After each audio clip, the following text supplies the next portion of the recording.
The whole universe has changed, and life itself is but what you deem it. This is a quote by Marcus Aurelius that has been going around my head so many times the last few days. And it's really one of the most powerful, mentally shifting ideas that I think I've come across. Let's start with an example. If you look to my right, you'll see a photo where it looks like he's giving somebody the finger. Now, if you look at this photo, you can see that he's not. Look at this photo, it looks like this lioness has just killed their cub. You look at this photo, and she's just carrying him around.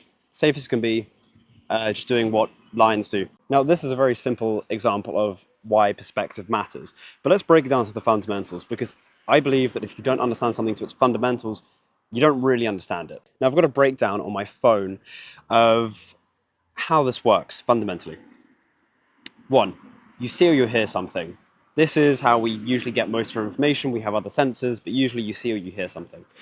Then your brain makes a very fast judgment. It goes through your amygdala and your hippocampus, regions of the brain that decide the emotional relevance of something, if something's a threat, if it's a valuable piece of information to store. So just basically your more reptilian functions of your brain. Then, after the information's gone through those sections, it manages to get to the higher functioning parts of your brain, mostly the prefrontal cortex. And once it's in there, you can make your first conscious thought on that idea. Now, as an individual, you will have a set of personal biases and beliefs. I do. I most definitely do. The sixth stage is that you will make a judgment on your thoughts based on societal norms, expectations from yourself or from others. Now, what this really means is that information comes to you, it goes through the reptilian parts of your brain, which, based on your past experiences, already puts a filter over that information. Then it gets to your prefrontal cortex, or basically your conscious thinking part of your brain, and then based on societal norms, based on opinions, based on the people you spend time with, basically based on whatever level of individual conditioning you have, that information then also filters the judgment from your brain. Now, the next stage is what you choose to do with it. This is where the quote comes in, right? The whole universe has changed, the world around you naturally changes, and life itself is but what you deem it. Your experience of life, all right? The way that you experience reality is very much how you decide you want it to be. So let's use an example. The friend that doesn't text back. So you have an initial event. You send a message to somebody, you notice they've read the message, but they haven't replied to you. Now, let's say you as an individual have a fear of abandonment, or you have some kind of fear of a social rejection, right? The emotional brain kicks in and starts to filter your thoughts to be fearful of that, because naturally it's useful to be negatively biased because, well, you're an animal, and through evolutionary biology, you're going to want to look for threats. And it might perceive that as a threat because it's based on a fear.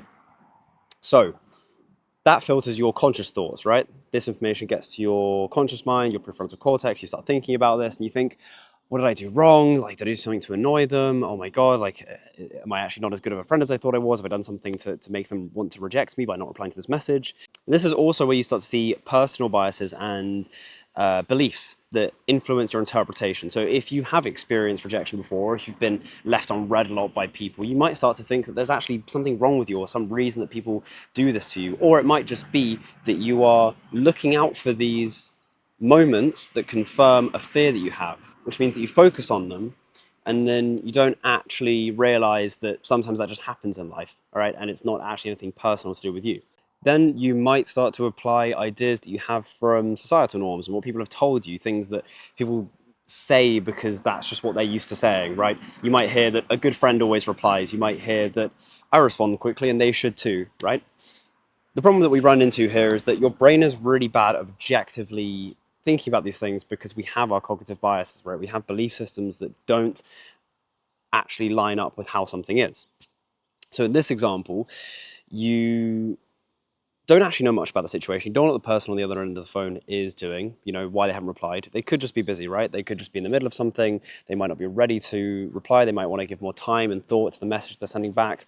Or they just didn't realize that they'd read the message. Maybe they forgot because they're so preoccupied with something else they're doing. It doesn't actually make it personal, right? It's just whatever's going on in that person's life.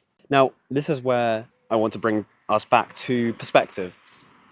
Whether it is personal or not, whether you take this as personal rejection or it's something that is out of your control, which it usually is because it's the other person that you're leaving it up to, Your perspective is the thing that matters, right? Because you are the only person living your existence, your set of sensory experiences, right? It is really, I believe, your decision to decide, is this something I want to affect me or not, right? Do you allow this to be something that takes over your mind, takes over your thinking, and distracts you, right? Because on one hand, you can take it really personally. You can allow this thing that you have no control over to annoy you and irritate you and stay on your mind. Or on the other hand, you can just decide, okay, I've sent them a message. It is completely up to them how they respond, what they send back to me.